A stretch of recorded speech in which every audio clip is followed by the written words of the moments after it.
Class 6 pregnancy বইয়ের lesson 1-এর activity 12-এর আমরা এখন শুরু করব। 12 থেকে আমরা শুরু করব, পেজ নাম্বার 25। অ্যাক্টিভিটি 12-এ বলছে underline the abstract noun in each of the following sentences. প্রত্যেকটা থেকে আমাদেরকে বাক্য থেকে অ্যাবস্ট্রাক্ট নাউন আন্ডারলাইন করতে বলা হয়েছে। অ্যাবস্ট্রাক্ট নাউন মানে হলো যেই জিনিসটা আমাদের ভেতর থেকে আসবে, বাইরের থেকে আসবে না, যে কোনো ফিলিংস হোক, যা কিছু হোক। যেমন নাম্বার 1 বলছে এখানে সুরেশ ওয়াজ অ্যাসেমড অফ হিজ কেয়ারলেসনেস। তো সুরেশ তার অমনোযোগিতার জন্য লজ্জিত ছিল। কেয়ারলেসনেস, এটা হবে এখানে আমাদের abstract noun. The death of the poet is sad. একজন কবির কি মৃত্যু খুব দুঃখজনক। কোনটা? মৃত্যুটা, তাই এখানে হবে death. Number 6 cruelty is a vice, মানে নিষ্ঠুরতা হলো পাপ। তো ক্রুয়েলটি এটা ভেতর থেকে আসে আমাদের সবসময়, এটা কোনোভাবে বাইরের থেকে সাজানো না। এটা ক্রুয়েলটি হবে হচ্ছে আমাদের abstract noun. Number 4 the train has lost its movement. ট্রেনটি তার গতি হারিয়েছে, তো মুভমেন্ট এটা হবে এখানে abstract. Number 5 nobody wants to live in poverty. কেউই দারিদ্রতায় বাঁচতে চায় না, তো দারিদ্রতা কোনটা? পভার্টি হবে আমাদের abstract noun. Number 6 noise causes disturbance. যে কোনো গোলমালি খুব বিরক্তির কারণ, তো এখানে হবে ডিস্টারবেন্স, হবে আমাদের অ্যাবস্ট্রাক্ট নাউন। হয়ে গেল। তো শুরু করলাম এখন আমরা অ্যাক্টিভিটি 13। তো দেখো অ্যাক্টিভিটি 13-এ বলছে write the abstract noun from the underline words. হলো এখানে আমাদের অ্যাবস্ট্রাক্ট নাউনের যেখানে দেওয়া আছে আন্ডারলাইন করা, দ্য ম্যান ইজ অনেস্ট। তাহলে আমাদেরকে এটা এখন কিভাবে আমরা লিখতে পারি গুণবাচক বিশেষ্য হিসাবে? Honesty.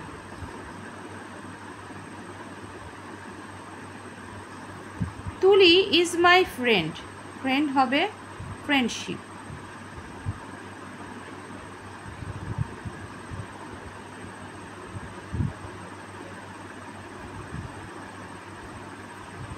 The room is dark. Dark হবে এখানে আমাদের অ্যাবস্ট্রাক্ট নাউনে যদি লিখি আমাদের ডার্ক হয়ে যাবে ডার্কনেস।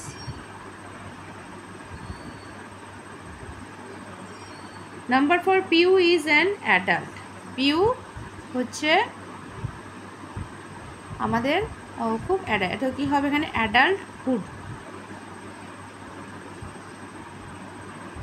অ্যাডাল্টহুড। নাম্বার 5 বলছে ডু নট কনফিউজ আস। এটা হবে কনফিউশন। কনফিউশন। তারপরে বলছে দ্য কালার ইজ ব্রাইট। ব্রাইটের হবে ব্রাইটনেস। তারপরে আমরা অ্যাক্টিভিটিতে আসছি, অ্যাক্টিভিটি 14। অ্যাক্টিভিটি 14-এ বলছে choose from the help box the suitable root words for the abstract noun and put them in appropriate column. আমাদের বলছে বাক্স থেকে গুণবাচক বিশেষ্য পদে যে অ্যাবস্ট্রাক্ট নাউনের যে উপযুক্ত রুট ওয়ার্ড আছে সেটা বেছে নিয়ে বসাতে বলছে। তাহলে কিভাবে করবো? যেমন নলেজ, নলেজের ভার্ব ফর্ম হবে এখানে অ্যাবস্ট্রাক্ট নাউন আছে নলেজ, তার যদি ভার্ব ধরি তাহলে হবে এটা নাউন ও নো। অ্যাডজেক্টিভ নাই, এর কমনও নাই। হিরোইজম, হিরোইজমের এখানে কমন নাউন পড়ে যাচ্ছে হচ্ছে হিরো। ট্রুথ, ট্রুথের এখানে আমাদের অ্যাডজেক্টিভ ফর্ম পড়ছে ট্রু। লাইফ, লাইফের এখানে আমাদের কোনটা হবে? এখানে লাইফের হবে হচ্ছে লাইফ, ভার্ব ফর্ম। কোল্ডনেস, কোল্ডনেসের অ্যাডজেক্টিভ হয়ে যাবে আমাদের এখানে কমে আসবে, এটা কোল্ড হবে।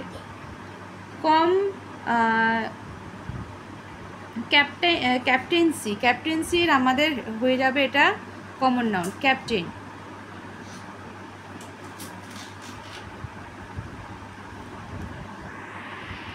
পরের পেজে বলছে এখানে হারান মাঝি ইজ এ পটার। হারান মাঝি একজন কুমোর। হিজ ফাদার ইজ স্বপন মাঝি, তার বাবার নাম স্বপন মাঝি। হি ওয়াজ আ ফার্মার, তিনি একজন কৃষক। He is an old man নাও, তিনি এখন বৃদ্ধ একজন লোক। হিজ মাদার ইজ লক্ষ্মী মাঝি, তার মায়ের নাম Lakshmi Majhi. She is a housewife, তিনি গৃহবধূ। Haran's wife Jhumki is a mid day meal worker, হরনের ওয়াইফ ও স্ত্রী ঝুমকি সে মিড ডে মিলের কাজ করেন। In a free primary school of their village, তাদের গ্রামের যে প্রাথমিক বিদ্যালয় আছে, অবৈতনিক প্রাথমিক বিদ্যালয়, সেখানে সে মিড ডে মিলের কর্মী হিসেবে কাজ করে। হরন হ্যাজ 2 daughters, হরনের দুটো সন্তান আছে, মিষ্টি অ্যান্ড চুমকি, তাদের নাম হলো মিষ্টি and Chumki. Mishti read in class 2, মিষ্টিরা ক্লাস 2তে পড়ে, Chumki read in class 6, Chumki class 6-এ পড়ে। এখন এখানে 15 নম্বর অ্যাক্টিভিটিতে দিয়ে দেওয়া হয়েছে তোমাদের একটি ফ্যামিলি চার্ট। তো এই যে ফ্যামিলি চার্ট আরেকটি দেওয়া হয়েছে, now family tree on the basis of the above page, এই পেজের উপর ভিত্তি করে আমাদের এখানে একটি ফ্যামিলি চার্ট দেখো দিয়ে দেওয়া হচ্ছে। এরপর এখানে 16 নম্বর অ্যাক্টিভিটিতে বলছে write 6 word in about your family, তোমার নিজের ফ্যামিলি সম্পর্কে তোমাদেরকে 6টি বাক্য লিখতে বলা হয়েছে। এখানে তোমরা এভাবে লিখতে পারো। নাম্বার 1, আই অ্যাম, নিজের নাম দেবে এখানে যেটাই হোক, তারপরে দিতে পারো আই রিড ইন ক্লাস 6, হলো 2 নম্বর সেন্টেন্স। মাই, তারপরে দেবে মাই ফাদার নেম ইজ, নিজের বাবার নাম হলো, তারপরে মাদার নাম দেবে মাই মাদার নেম ইজ, মায়ের নাম দিয়ে দেবে হলো। নাম্বার 5, নাম্বার 5 দিতে পারো হচ্ছে I have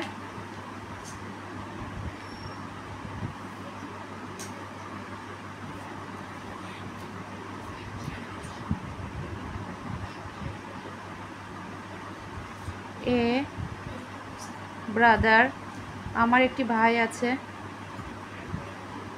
number 6, he reads in class 2 দিলে বা 1 দিলে, যাই যদি ইচ্ছা দিয়ে দিলে। নাম্বার 7 দিলে I love my family, I love my family.